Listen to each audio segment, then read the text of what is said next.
Justice by the Sisters of the Holy Pen. This is the book we've come together tonight to launch and to celebrate.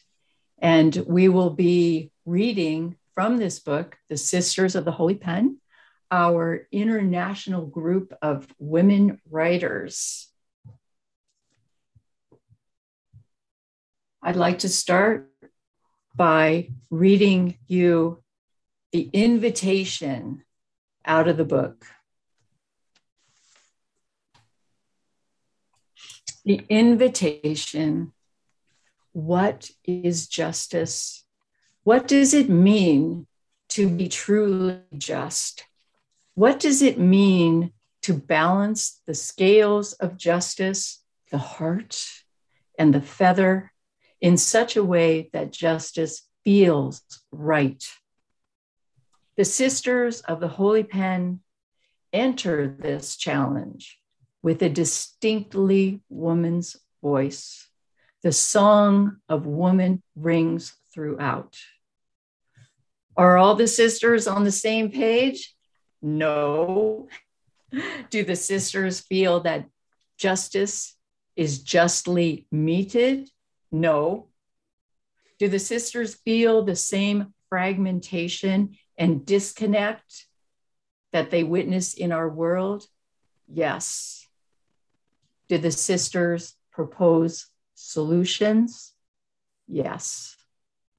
Here is your invitation to join us, the Sisters of the Holy Pen, on our quest to deepen through the healing power of poetry. Here is your invitation to join us. In our wending despair, in our tumultuous searching, and in our vitalizing discoveries. Here is your invitation to walk with us into hope and into love. We welcome you. And now we begin this evening's literary reading with Pamela Starr reading O Mother.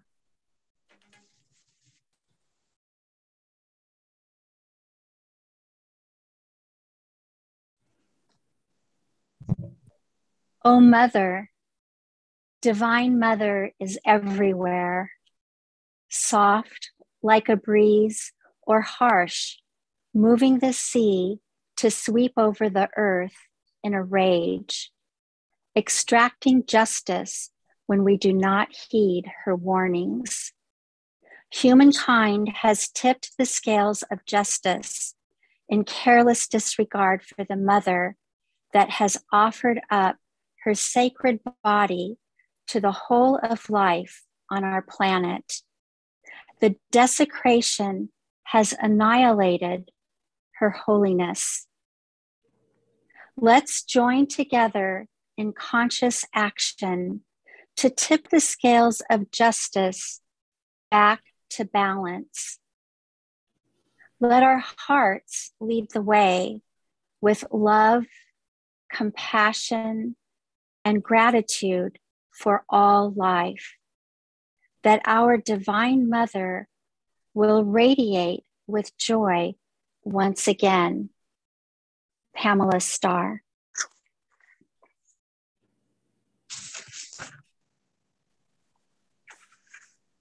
Teach us, show us the way.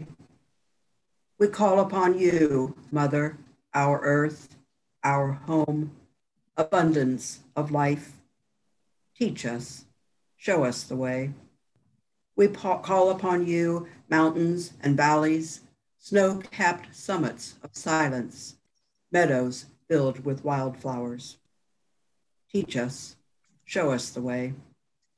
We call upon you, healing waters, vast oceans where rim of earth meets vista of sky, mighty rivers and tiny streamlets, mirrored misty lakes, gentle rain, blessed waters of life. Teach us, show us the way. We call upon you, land from sea to shining sea, nurturing soil, fertile fields, garden and orchard, cornucopia of life. Teach us, show us the way. We call upon you, forest, great ones reaching towards the sun, your roots grasping earth, your branches raised to the heavens, your gift of breath. Teach us, show us the way. We call upon you, all creatures of the fields and forests, deserts and lakes and rivers and seas, sky beings too, our brothers and sisters.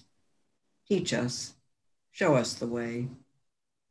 We call upon you, ancestors, black and white, red and brown and yellow, rainbow generations who dreamed a path of beauty for your children's children's children who now live upon this earthly plane.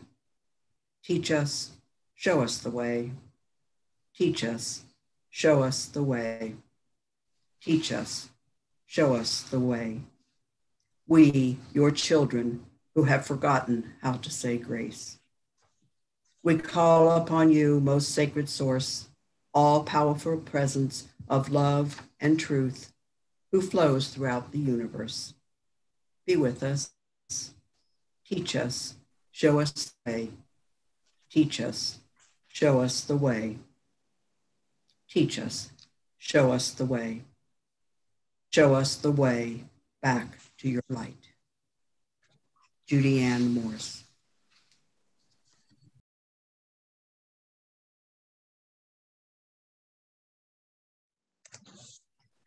Righteous judgment. Justice moves gently through the cracks and crevices where wholeness calls for balance, or it comes in a big explosion of energy demanding change to heal and protect all of life. Pamela Starr. Little shoes. Little shoes, tributes placed at memorials all across the country, honoring the lives of Indigenous children. Unmarked graves, unearthed on the sites of former Indian residential schools. 1,665 children so far. How many more? Canada's shameful history is being unearthed. Our history lessons did not include these atrocities. The truth is finally being unearthed. 150,000 First Nations, Métis, and Inuit children stolen, taken far away from their families, far away from their communities, far away from home. Priests and nuns cut off their hair, burned their clothes, beat them for speaking their own languages, ravaged by abuse, malnutrition, and illness. Now, gather together and smile for the class photo when there was nothing to smile about. Faded photographs, carefully staged to conceal. Thousands never returned. How many more died trying? Runaways, with only the clothes on their backs, taking their chances, alone in the wilderness. Little shoes, running away from unspeakable horrors. Little shoes, running away from prison. Little shoes, running for their lives. Little shoes, trying to find their way back home. This is not ancient history. The last of these schools closed in 1996. The legacy of profound injustice continues right now. Generational trauma, poverty, addiction, violence, racism, children in foster care, Indigenous languages lost or on the verge of extinction. This is the legacy of the residential school system. Oh, Canada, where is the justice? Not here. Certainly not here. Oh, Canada. Elle, Koumi. The grandmothers who stood in front of the bulldozers, the grandmothers, their children and grandchildren, mothers and great warriors alike stood on the sides watching, worried. They would have done it anyway, even without the media and the cell phones present. I've lived a long time, one grandmother said, and another whispered, is this a good use of an incarnation? Would they have bulldozed the mothers and children? Would they have bulldozed the great warriors? Through the headset, the head driver barked out, "We can't run over the old ladies." The bulldozers backed up, pulled over, and sat idling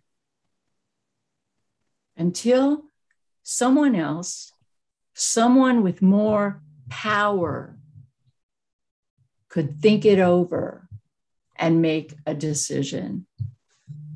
Long hours they idled until they finally killed the engines and chose to doze another day. Eagle Woman.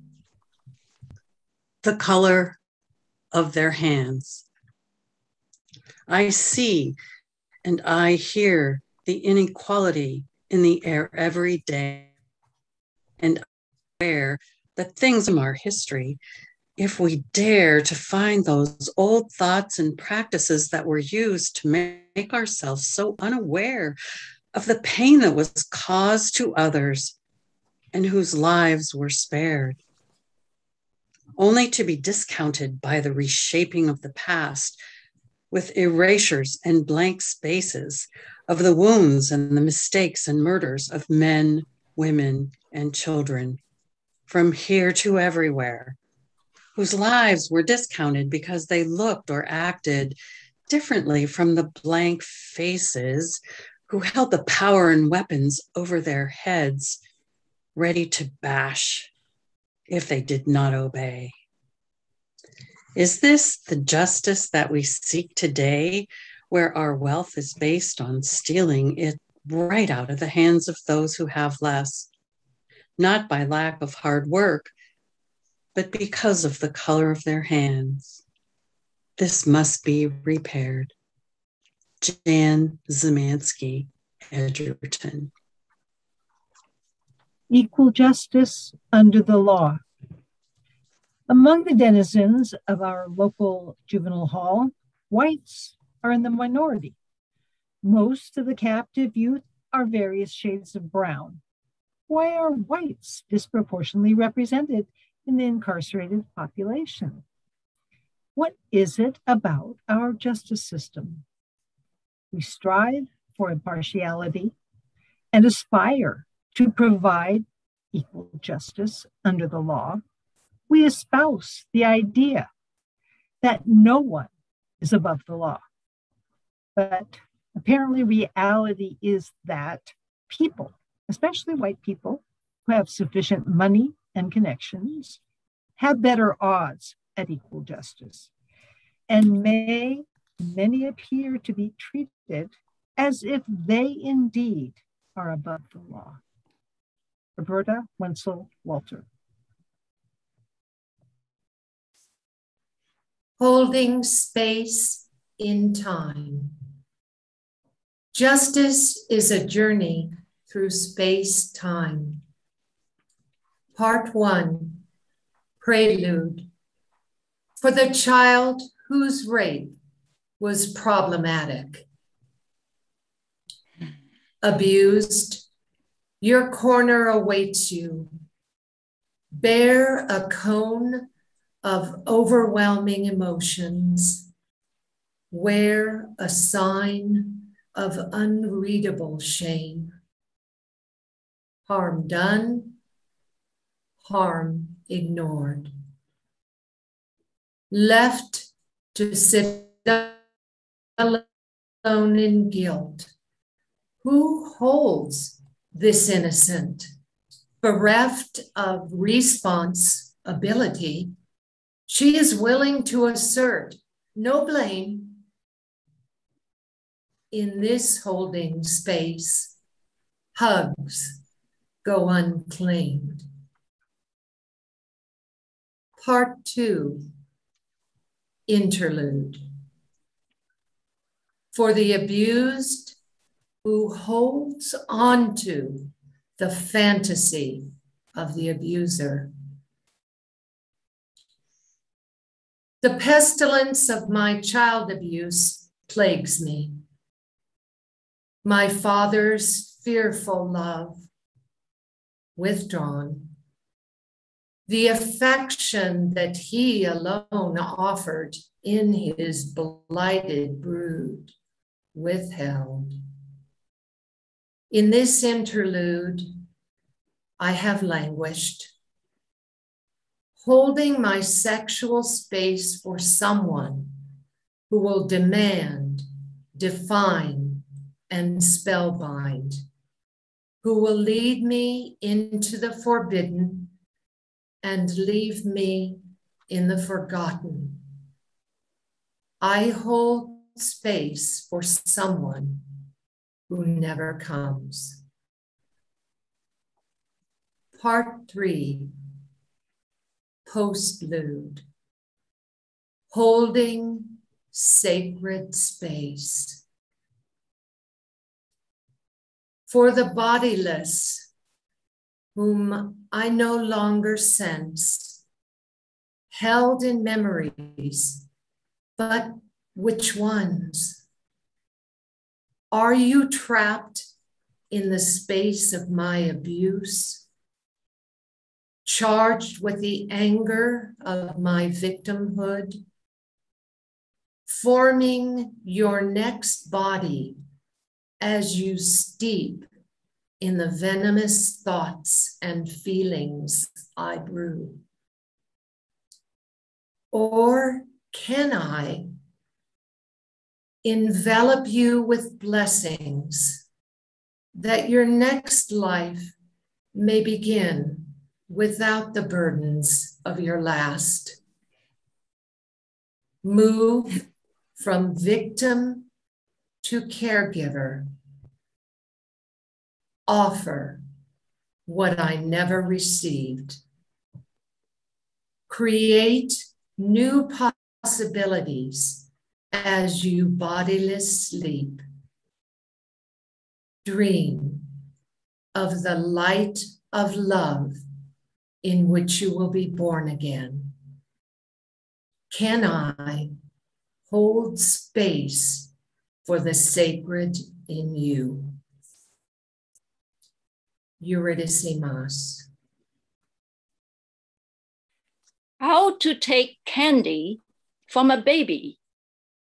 Amuse baby with something shiny. Offer a substitute in exchange.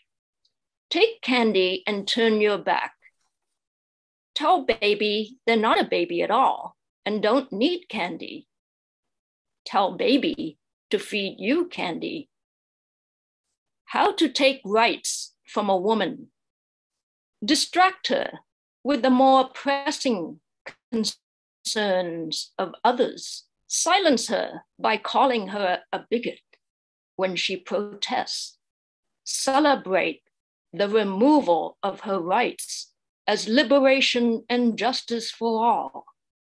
Offer her a shiny new identity that ignores her biological reality. Render the category of women moot by including men. Amen, brother. Amen. Amanda Kovattana. Biology isn't destiny. Biology isn't destiny, said the frog to the crocodile as he swam by his side. Until it is, said the crocodile, smacking his lips. Until it is, said the frog from deep inside a crocodile's stomach. Biology isn't destiny, said Simone de Beauvoir. Biology isn't destiny, said the law in languid agreement. Please, can I have the key to the lactation room, said the employee. Go home and be with your babies, said the boss, firing her ass. Biology isn't destiny until it is, said the women watching. It's not discrimination, said the lawyer. Men can lactate too, under certain circumstances. Biology is reality, said the women who doth protest much. Until they are silenced, because it is. Biology isn't destiny, said the black widow spider to her tiny copulating mate. Oh, but I insist, said the sacrificial suitor, upending his butt into her mouth. Not tonight, she said. I'm not particularly hungry. Biology isn't destiny when I'm in charge, she said, languishing back onto her web. Be gone with your sacrificial kink. Amanda Kovattana. Goldfinch. As I walked from soft grassiness to the pebble concrete of my home, a splash of radiant tufted goldenness below me caught my eye, and I beheld a fallen songbird at my feet. I gazed downward at the bird's flawless architecture, from the perfectly appointed, delicate eyes and strong beak, its breastplate of soft golden down, to the now stilled, yet fully outstretched feathers, fingers of flight. Sadness took hold of my heart as I said out loud, "Oh, the world must be missing you so."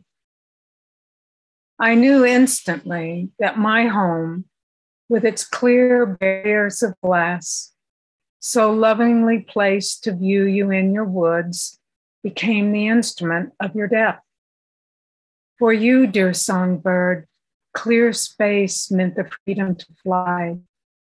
Not so as our habitats crossed. My body ached with the pain of my part at the stilled beauty at my feet. My sadness, my part at the circumstance of the death of the goldfinch, my desire to atone, led me to become a witness to a greater force that unites and sustains all life. As I grieved the goldfinch, I noticed there were tiny hidden agents of regeneration and renewal, began deconstructing the songbird's beauty day by day. I forced myself to observe the radiance of the fallen bird gradually disappear. Unseen creatures nourished new life in the surrounding woods with elements of the fallen bird. On behalf of the universe, the earth was reclaiming the radiance of the golden songbird. Day by day, as the goldfinch was released into new forms, I found myself in awe of a creativity beyond my understanding. I became a witness to nature's uniform process of inherent radiance, renewal, regeneration, and resurrection. A reconciliation inherent in the basic structure of our universe. I too was inside this cycle of reconciliation with the goldfinch, and I felt myself restored as a part of this timeless process of creativity. The universe is an all-embracing single unity underlying a complex outward diversity that imbues all forms of energy. A single burst of cosmic inflation, a force moving beyond eons, has woven a single interconnected garment. As a solar system or a goldfinch, the force expresses itself as an unbreakable chain of unity and reconciliation, an indivisible justice. I was there as the notes of the goldfinch's last song were released into the garment of the universe. Pamela Wylie.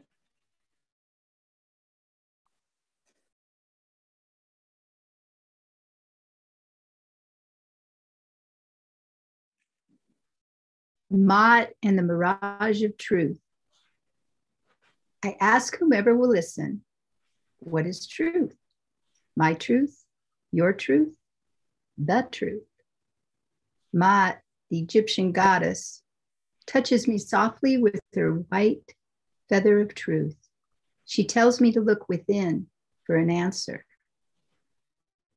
But truth lives so deep within me that it's hard to capture an image of it. I follow it like a dangling carrot that is just out of reach. Is it my inner knowing when I feel something is right? Well, that always comes into question when someone else has a different view. These are scary times.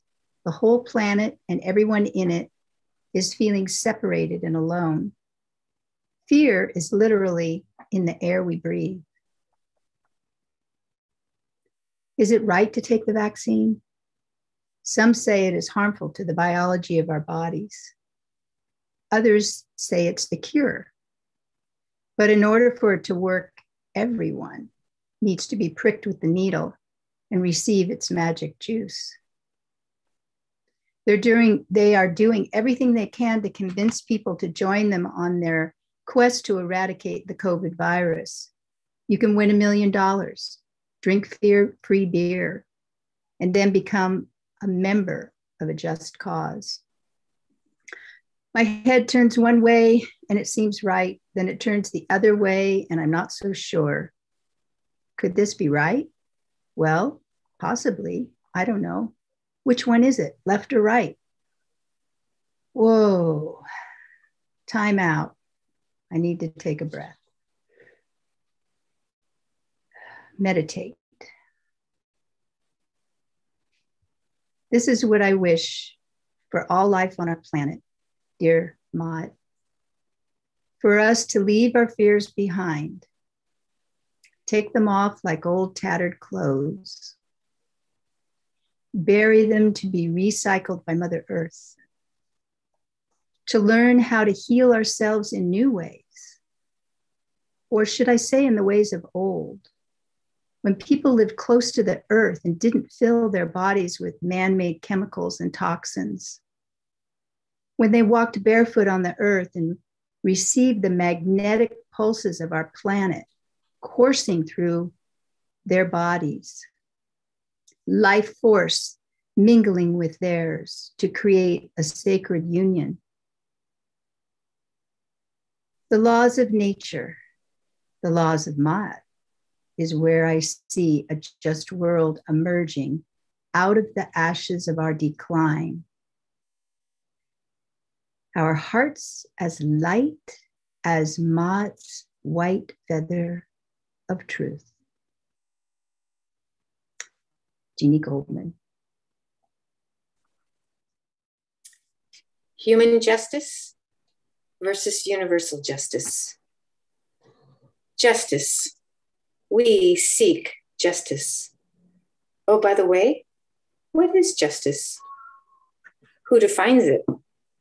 How is it made manifest? How will we come to know justice? Is it a feeling, a soothing, a peacefulness, a sense of equality, a desire to do the best for someone, a surrender, a handing over to some greater force? What greater force? A human force? What humans? Lawyers? Police officers? Military leaders? Congressmen and women? Religious guides? Each other? Who of those have wrestled with their minds and hearts to evaluate if they are truly just?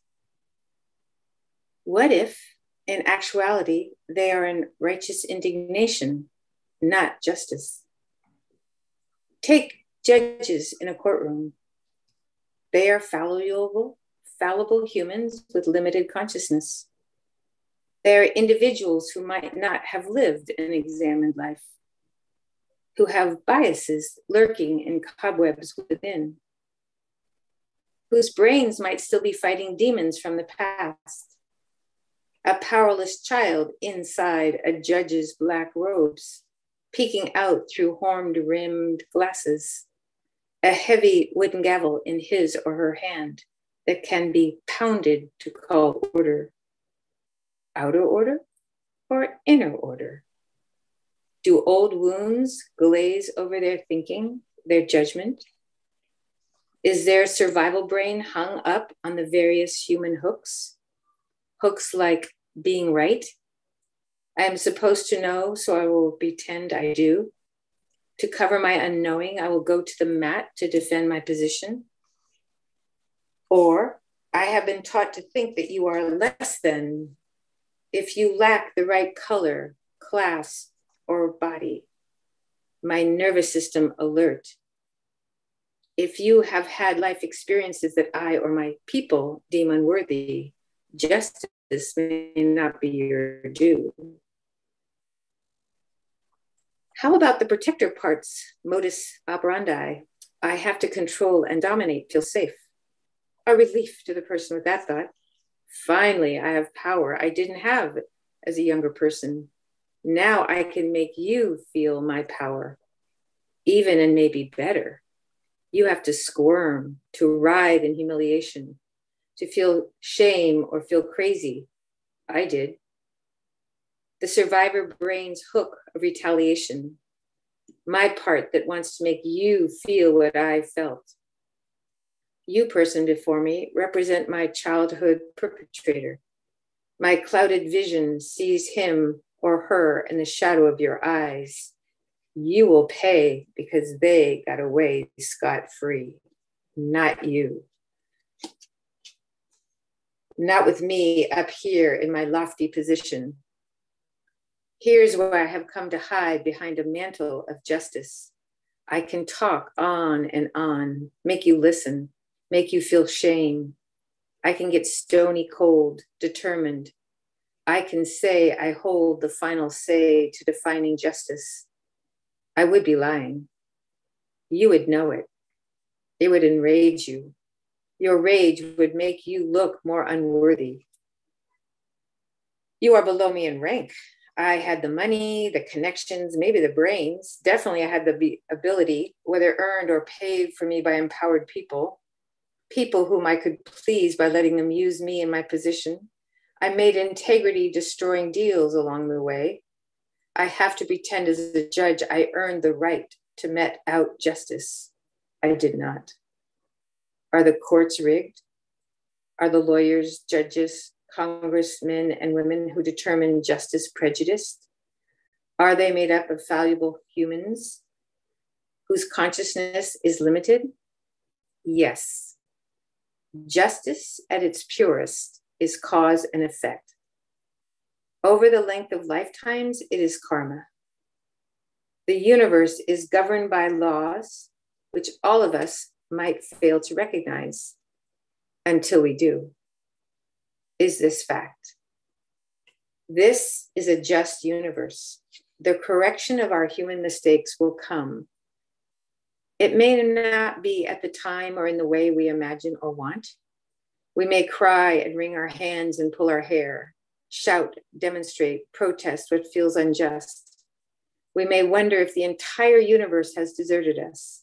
It is not. The universe holds the long view. Go inside. Become the most egalitarian, genuinely respectful being you can. Examine your biases, your better than, less than thinking, your blink of an eye judgment, your charged reactions. Breathe into them. Get curious about them. Forgive yourself. Get educated. Walk in the shoes of the other. Understand where they have been.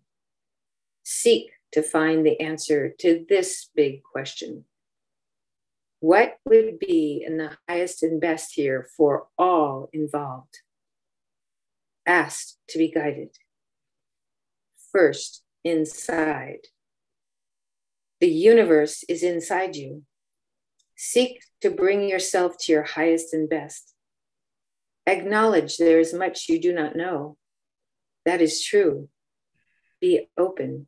Be curious. The course of just will shift first inside. Only then will it shift outside. Be the just being you want to see.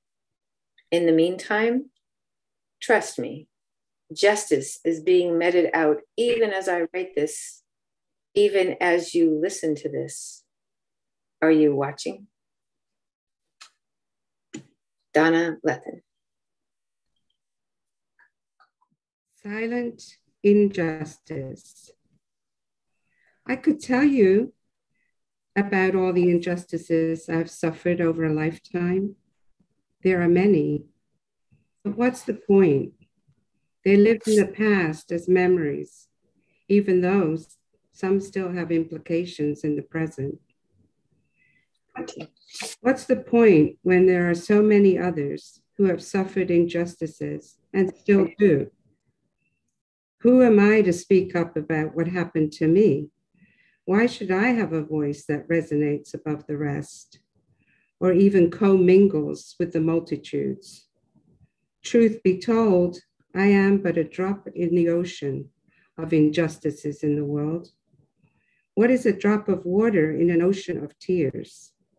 What does it matter if I fall from an eye, or drop from a faucet, or wash up in a froth of foam on a beach? Is anyone listening? Is anyone really listening? Is there anyone who would hear my cry? Is anyone who would wipe away my tears and hold and comfort me? Is there anyone who would fight for me to be seen and heard? It's easy to believe I am alone in my long, hard-fought battle to survive, to tell my story, to be witnessed in my struggle for justice, to receive justice. The truth rests in the lessons learned along the way. I now know that I am both the tear and the tear shedder, the drop in the ocean and the ocean, the consoling friend and the listener, the one who has caused injustice to others and received injustice in return. Now I know, see, feel, and relate to the multitude of others who feel unheard and seen, who feel they are just a drop of nothing in the vast, limitless sea of injustices. The river of hope in our joint despair is the connecting thread. So yes, my voice matters as your voice matters, because together we will create justice from injustice. Together, we will learn how to stitch together the weave and the pattern of liberty and justice. Together, we will interlace from the fibers of the underbelly the pattern for the foundation of the universe. Out of this wilderness of the threads of despair, we will form the blanket of justice that holds everyone together. From the current cacophony of wails of desperation, we will create the phonesthetic harmony of beauty, truth, freedom, and most of all, justice for all. Denise, Jakob. Breaking the rules, the thread. It has taken 50 years to loosen the yoke of unspoken rules. Unknowingly, lovingly, placed upon my breast at birth. Smiling faces looking at this new babe had creases of long-lived silent rules etched across their foreheads. Rules running towards the rigid finish line of their noses. Peering gently into my face, did they see a cheering hope? That I, in my innocence, might break their binding rules? An eager student, studying, searching these faces for the slightest movement of the runner's sprint, past the nose, landing in the mouth, longing to hear a language spoken, even one word that my soul knew, needed, wanted to be uttered, even a whisper that would shatter shrouded silence, stretching to breaking the ropes of tangled years of rules, unraveling, revealing, braided together, twisted ropes and luminous threads, passions beating within my heart. staring into life's longing, eyes pleading to see the pathway, threads of my own life, the invisible, golden thread of soul, my longing, then loosened, breaking the rules. Finally, following the only rules I really know. Surprised to see my own face reflecting back. Cheryl Ban. Praise and grief, call and response. Let this be bigger than you. In relationship to my relationship with life, this prayer seems to be opening me in ways I don't fully understand yet. Let this be bigger than you. In relationship to climate change, collapse, transformation, however you want to name it, this prayer gives me space to breathe, to acknowledge I am not in control. Let this be bigger than you. A voice in my head cries, "This is urgent. Stop making excuses. You must do something." And maybe that's true. But I read something recently about bearing witness. And it made me wonder if that could make a difference. To bear witness to this morning, to setting sun, to rising moon, to lilting wind, to clouds grazing sky, to wrens nesting on the side of my house, to dog chewing leaf, to milkweed growing through the slats of the deck, to bottle brush drying in the planter, to mushrooms blooming on the fallen trunk of a tree split by lightning years ago. Half of it grows upright, the other half caresses the ground. Let this be bigger than you. When ice covered Texas in the February freeze, a friend told me he felt sorry for the trees. I looked out at the frozen canyon and thought, somehow I think the trees will be okay. Indeed, they seem to be. Humans, perhaps another story. There is a strange dissonance in looking at what I know is there but cannot see. In the mountains, a white-out landscape, a parlor trick of Mother Nature to make a whole mountain range disappear. Not with fog or snow, but a skyscape of smoke from fires to the west, reminding me of the morning I woke up to find my canyon cloaked in ice, a shimmering translucence where the night before stood a dense sea of green. There and not there at the same time. Is this real? Is this real? Is this real? How can this be real? Let this be bigger than you. I'm embarrassed to admit a part of me is filled with exhilaration. The sheer enormity of existence, the vulnerability and the persistence, the progress and this devastation. Let this be bigger than you. Could it be both praise and grief to bear witness to this moment, celebrating the mountains though they are veiled by smoke, to this moment, consecrating a concrete slab at the edge of a cliff, remnants of a home that no longer exists, one massive column lying lifeless on the beach below. To this moment, dancing with the trees and the bright chiming melody of icicle castanets. Let this be bigger than you.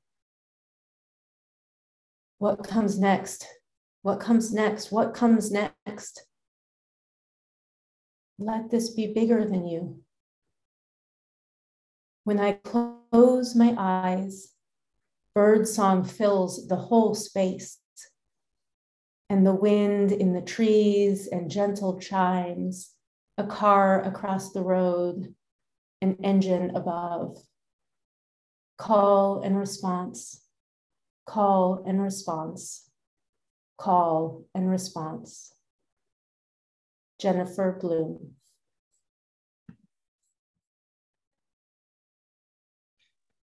Quote, to you, out of the mountain of despair, a stone of hope. From Martin Luther King's I Have a Dream speech, August 28th, 1963.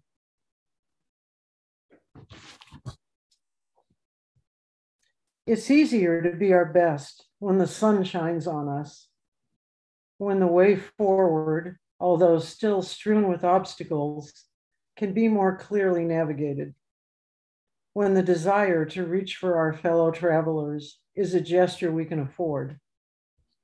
Always, all people, through all times, wish for this sun, ache for this, strive for this, freedom from want, calmer hearts, kindness, shared dreams and clasped hands.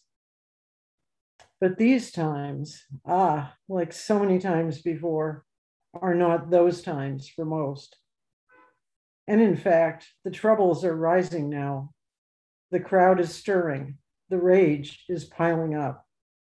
In these times, the gestures that flowed easily in a quieter time are fraught with danger now. We can feel it. Thunder rumbles, the wind rises, the night is deepening. The mob is gathering to burn some witches and hang some enemies. It's not so easy now to shine our lights and to stand up for our brothers and sisters. And while they haven't come for us, we can scent it in the air. I didn't want to live in these times. Nobody wants to live in these times. We do live in these times. And in the buildup to this time that we could see coming, didn't want to see coming, amidst the slowly mounting debt of injustices, bills coming due, whether or not we admitted it, we felt the weight. Amidst that heartbreak, amidst that breakdown of the structures we all complained about, but felt too small to change, amidst the suffering of others we turned from, amidst that lay our fears strewn at our feet. Afraid we can't rise to it, afraid there's nothing we can do, afraid we don't have the strength to stand up, afraid we'll fold, afraid we'll hide and cower, be overlooked, and thus safe for another day. So afraid we pretend like children. If we can't see it, if we shut our eyes, maybe it will go away. Maybe it doesn't exist. But deep down, afraid our broken hearts will kill us. We could cower there a long time. We did cower there a long time, afraid of our own despair and brokenheartedness. But despair, even avoided despair, digs its claws in and makes our hearts sick anyway, because it robs us of the belief that somewhere, even in the future, a better world is possible. How many thousands of times through history has a people struggled not to see that rising tide of despair, the harm being caused, the turn toward hate? Too many times to tell. Looking away from suffering shrivels our souls and sickens our hearts, because somewhere inside we know that our silence and our safety is paid for by the victims. So the leap, the impossible leap comes next. And some of us will take it, and some of us will fear it and turn away. But the leap, the leap, can save us all. The heart swell that lifts the hope out of the corner of our beleaguered hearts and sends it singing to the surface. Maybe this can only really happen when the choice is narrow, because the predators are roaming freely and hate runs in the gutters. When our own despair swamps us? I don't know, but I suspect the answer to that is yes. Although the wise ones and the children and the grandmothers seem to have it in abundance and to have always known the secret that hope is the superpower that despair can't extinguish. That desperate time, these desperate times, as despair rises, that is when the eyes of our souls fly open. That is when that steady, eternal heart flame flares up, burning, incandescent, and we can see our way forward. And we truly see that perhaps our very existence comes down to this testing, this moment of hope coming to life, this rousing of the sacrament of courage, which is fully and completely of the heart.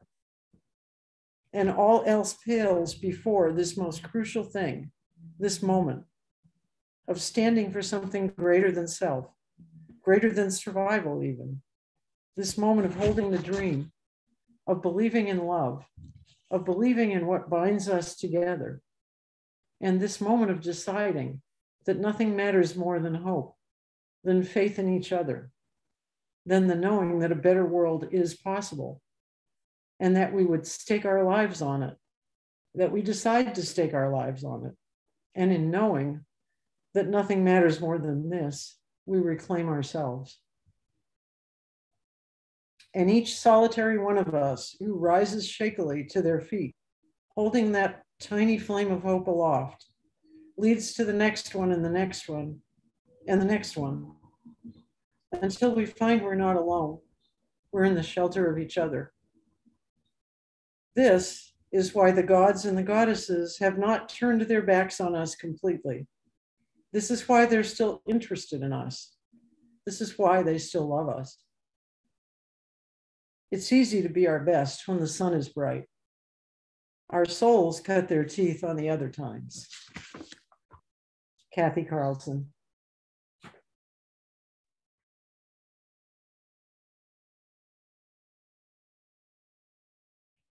No es justo. That's not fair. We know, we all know, the arched eyebrow, stunned but no less glaring eyes, affronted by the disgrace of man against love. I want to spit. How dare you?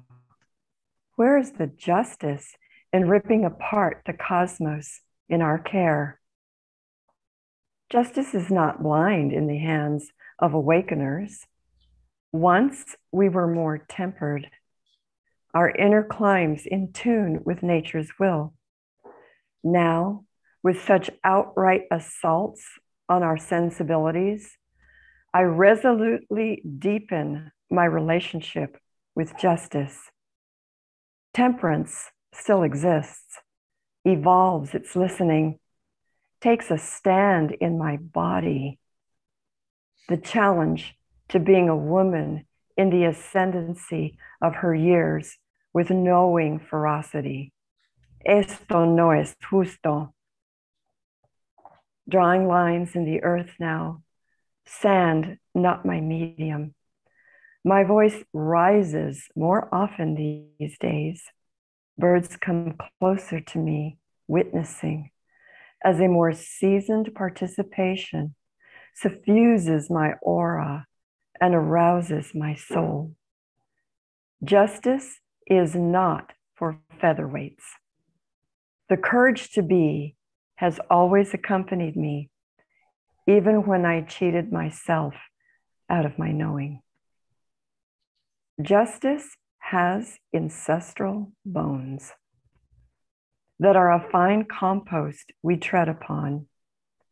Excavating our real heritage, we find layers of sweetgrass woven with hidden meaning, the architecture of races who withstood the test of meanness, breathing beyond the stench of the burning mockery of man's foul imprints on earth's elements.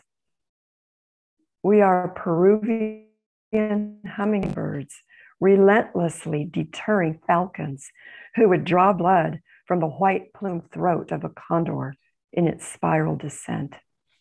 Like them, our sense of fair play is omnidirectional. Little gleaming feathers with a beaky determination to drink the colors of creation. We are no longer cloaked in anonymity, we awakeners.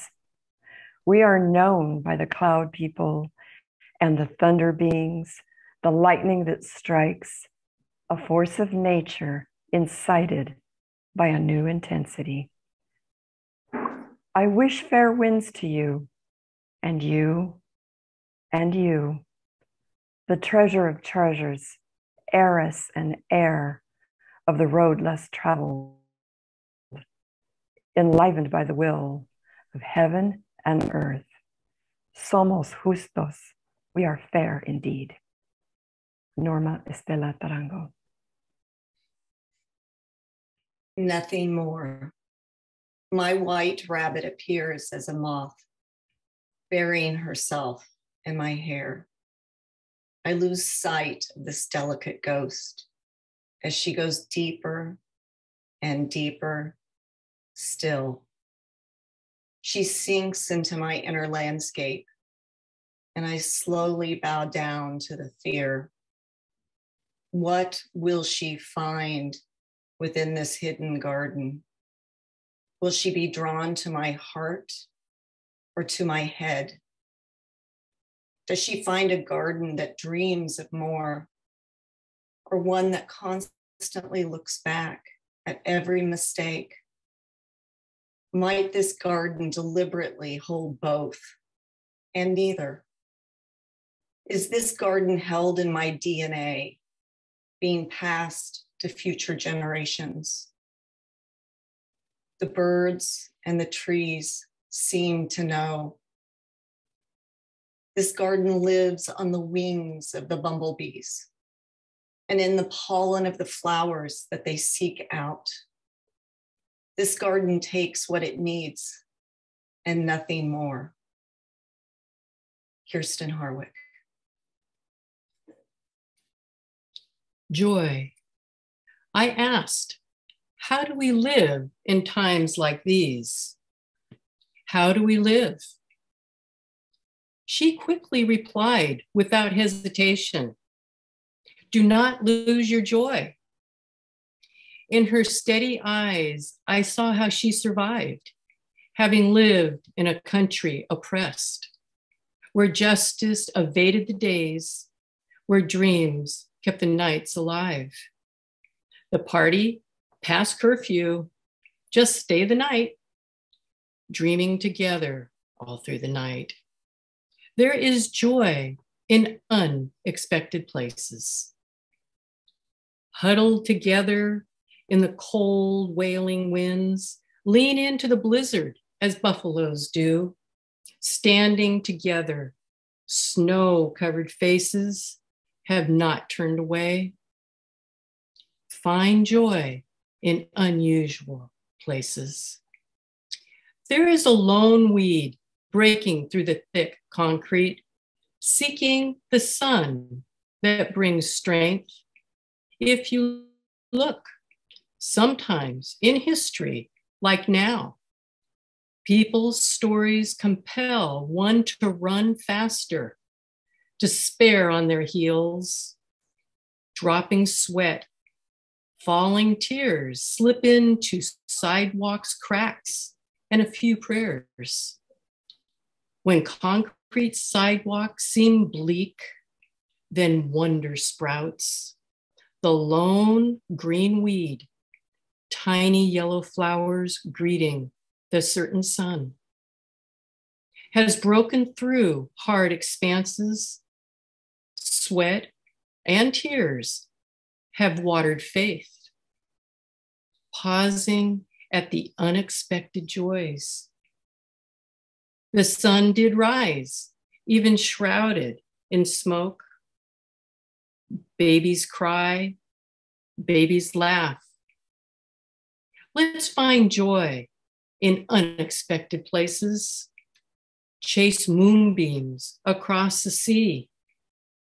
She replied again, do not lose your joy. And hey, while you're at it, finding joy in unusual, unexpected places, let's sing and dance too. Cheryl Ban.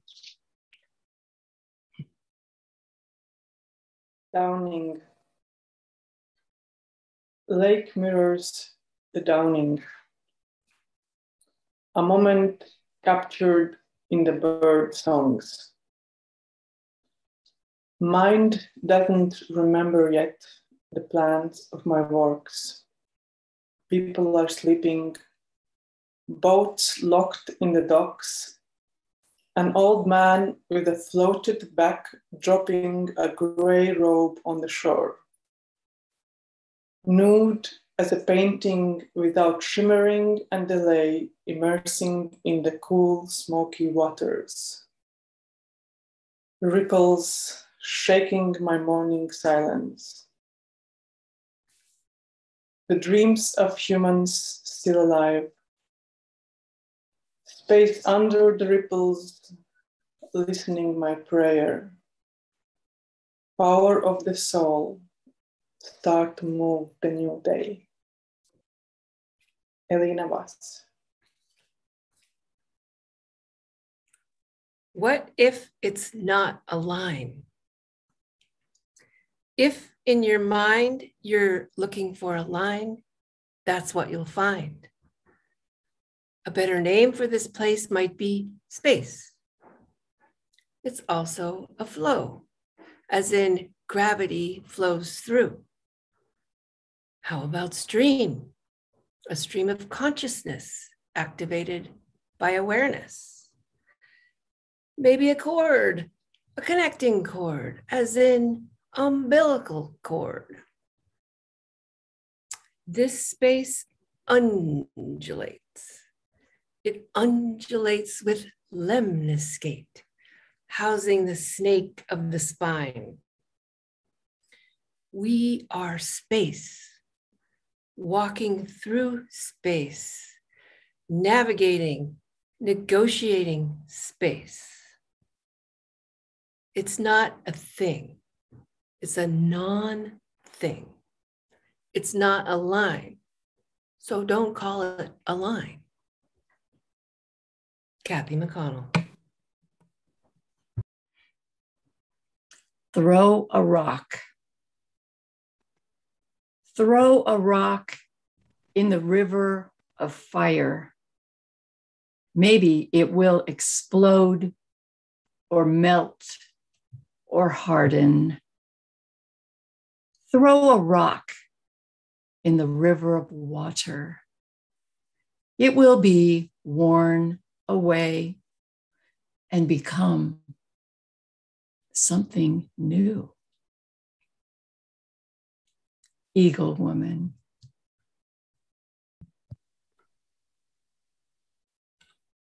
Dream of the cosmos.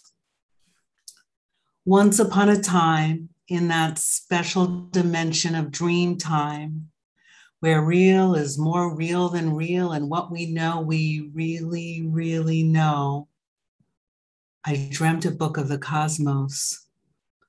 As clearly, as clear, as clear, as closely, as near, I was given a vision.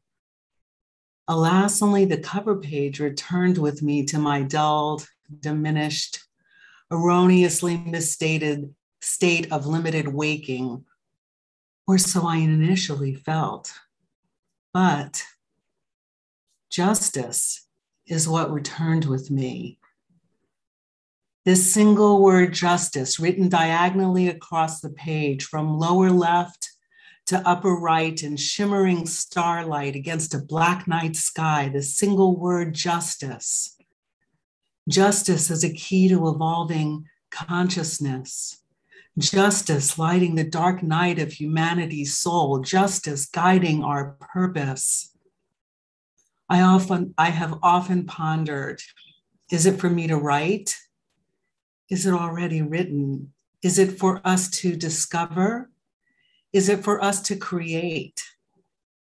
Is it for us to recreate?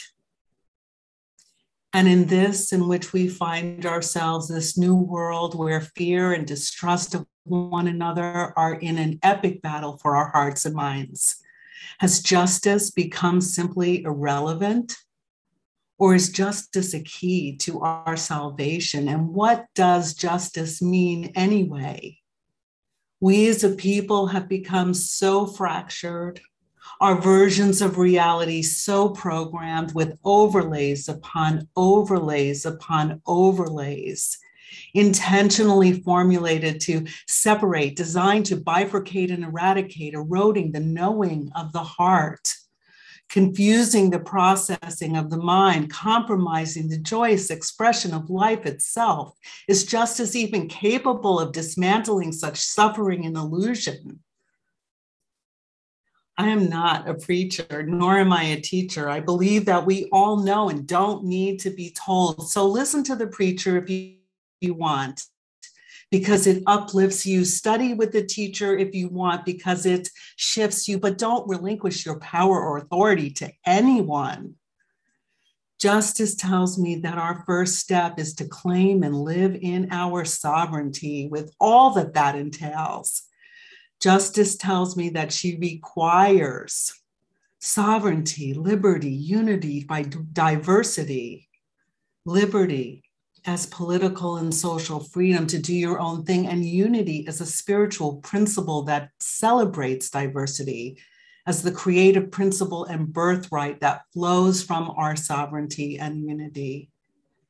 And with all of this as company, temperance, empathy, sympathy, attending to constraints and ambiguities, but at least trying to do no harm, no matter the inextricable nature of relativity, navigating that fluidity with discernment, honesty, balance, grace.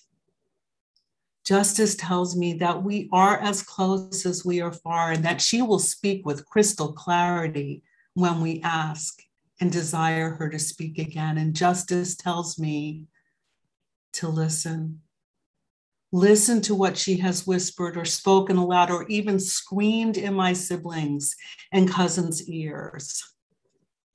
I dream a dream of the cosmos where we are ever awakening, ever becoming, ever evolving the soul as the soul of compassion, with justice overlighting left and right, justice integrating our seemingly impossible divides, justice healing our deep wounds, justice even now, especially now, justice beckoning all of her children to come together again as one, no matter why we are told we shouldn't, to come together as one within the many, as many within the one, and to begin again with a sacred act, open-hearted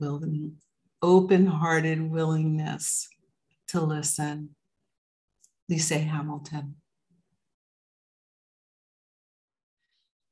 The shape of things to come. Curvy and round, spirals and arcs, retrace, revisit, evolve, revolve, evolution, revolution, circling back to the beginning. Now we have a better baseline. The shape of things to come. The earth used to be flat, and now it's round, but it's still flat in some circles. The shape of things to come. It wasn't long ago that all the universe revolved around the earth. Then things changed. Now we live among a family of planets orbiting a loving star that keeps us warm. The shape of things to come. Why is it we send rockets to explore space when everyone else sends saucers. The shape of things to come. At one time, humanity was to subdue and have dominion over Earth and her bounty. That part is ending now. The bounty is not as full. The subdueds are moving on. The shape of things to come. Reimagining, rethinking, restoring, returning, reforming. It's happening. Kathy McConnell.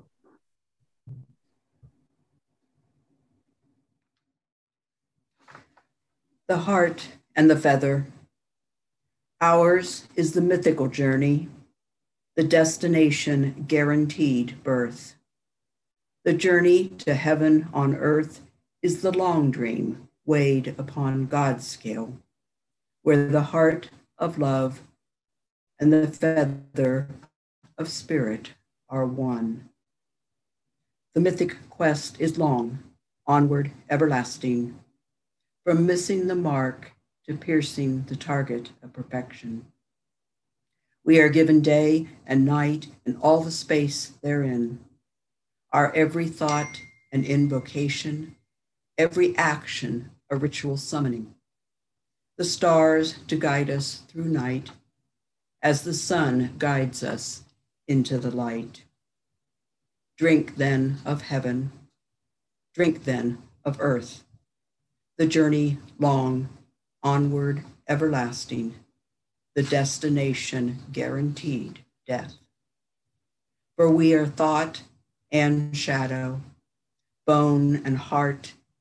We are wisdom and doubt, manifestation and love. And on our quest, we gain passage to things hidden. Law and truth, memory and time shall be our guideposts. The language of the soul lays beneath the skin, our bodies nourishing some unfolding time and purpose. Creatures of becoming, we are bound by the laws, but we are also cradled by eternal love.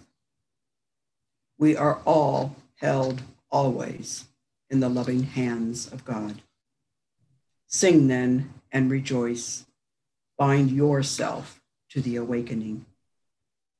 At the end of this earthly sojourn, in this half-stopped moment of death, I place my heart on the weighbridge, counter it with a feather, then scry my soul. All of life is laid upon one side of the scale, God on the other. The golden bowls balance. JudyAnne Morse. Blessing way. What if we take down all the monuments of all the men great in their time, great warriors, great generals, great conquerors, men beloved by their soldiers, soldiers beloved by those defended? What if we bless each statue, bless each heart, bless each soul? And what if we forgive that soul for not knowing the largeness or ways of the far distant future, the future which none of us can ever comprehend anyway? And what if we forgive ourselves for our short-sightedness, each and every one? And what if we hold each other close in an act of loving, in an act of blessing, in an act of gratitude? For we have done our best, each one, with the resources we have available within our tender, precious and vulnerable, spirit, heart, mind, and body. What if I reach out to hold you? What if I wrap my arms around you and hold you? And what if I rock you and rock you and rock you until your anger begins to dissipate, until your confusion fades and you are safe and you can rest and your becoming can rest, because the cells of your body, because your solar plexus and your heart and the ancient wisdom in your hands and arms and feet and legs can feel my intention. And finally, after a long, long time, the recognition, the realization, the revelation begins neuron by neuron to edge into your brain. And you begin to realize moment by moment that I love you. And our hearts at last can begin to beat together. I see you. I see your dissonance, how well you have striven and risen into your day, how you have inhabited your existence. I see you. I love you. Do you hear me? Do you feel me witnessing you in all your pain and all your grief and all your regret and unbearable indecision and stunning achievement? I love you. Do you sense me understanding through all my own terrible sorrow and horrendous suffering and righteous haughtiness and aggravated, tremulous fear? All of that is over now. All of that dies in the end, dissipates and melds into the one great resolution as divisions fade, boundaries fall, and dimensions congeal in the magnanimous reveal of the cosmological integration that outlasts us all. When you die, I will plant a tree.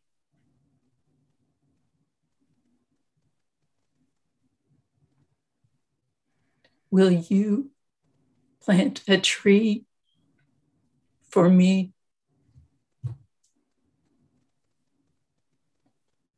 And when we dismantle the great forest of monuments, we can plant stands of interrelated, interdependent species of colors, shapes, and wide variety, a forest of trees speaking volumes in their silence. They will call the birds back into thick flocks of clear song in pure air. But first, let me hold you. Let me rock you. Let me care for you in my own flawed manner. And soon you will know that everything is okay. Soon you will know that everything you think or do or say, I have thought or been or done or become. Neither of us is immune. Listen, I will hold you. I will rock you. And in time, and too soon, we will walk ahead in interrelated glory as our footprints disappear and our breathless ashes are absorbed into the glorious, mystical story of the ever replenishing primeval. You are sacred, beloved. All hallowed be thine. Thou art my beloved, and my beloved is mine. Eagle Woman.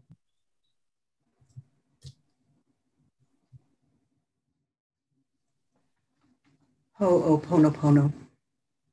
I'm sorry. Please forgive me. Thank you. I love you. I'm sorry.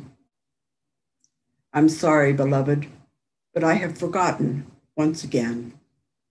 The edges of my love-seared shadow have almost healed, and I swore I would remember your fiery touch. Please forgive me. Please forgive me, beloved, but once again, I want to tear up this pain-induced contract we agreed to at the beginning. I claim madness. This soul-shattering longing for love has pushed me over the cliff edge. The evidence will show that it was love that shattered my heart. A love so great I burst into flames. You'd think I would remember that. But after the charred ash cooled, thank you. How could I not remember flying too close to the sun? Why do I attempt to rise again? What treasure am I seeking? More scars? More sacred wounds to remember once again your secret baptism of annihilation? I love you. I am foolhardy, beloved. I have the scars to prove it. Wanderlust and longing. My wing-tipped slippers scorched scarlet and black. It was the great love poet Rumi who said, longing is the core of the mystery. Longing brings the cure. Suffer the pain. I'm sorry. Please forgive me. Thank you. I love you. Thank you so much, JudyAnne. Thank you so much. It's so beautiful. And thank you to all my sisters for reading your selections from our new book, Justice.For All, by the Sisters of the Holy Pen. It has been a great privilege for us tonight to come together to read pieces of this book, Justice. Justice. It's bigger than us, and justice is with us and within us in every moment. Let's do what we can, when we can, Let's pay the bill in the best way we can. May I apologize for all my transgressions, and may I find love within me. Maybe as I'm listening to all of my sisters, I'm thinking maybe true justice is unconditional love for all. Maybe hope is the superpower that despair can't extinguish. Let's hold on to our dreams, beloved, and let's hold on to our dreams. Let's hold on to our dreams and enter the reclaiming. Thank you for joining us tonight on our journey. For selections from the book Justice, which is available on Amazon, Noble, and at bookstores worldwide. And you can learn more about Sisters of the Holy Pen at www.sistersoftheholypen.com. Love, love, love. And I'm going to end this evening by playing the bowl. I'm going to play you out. Here we go.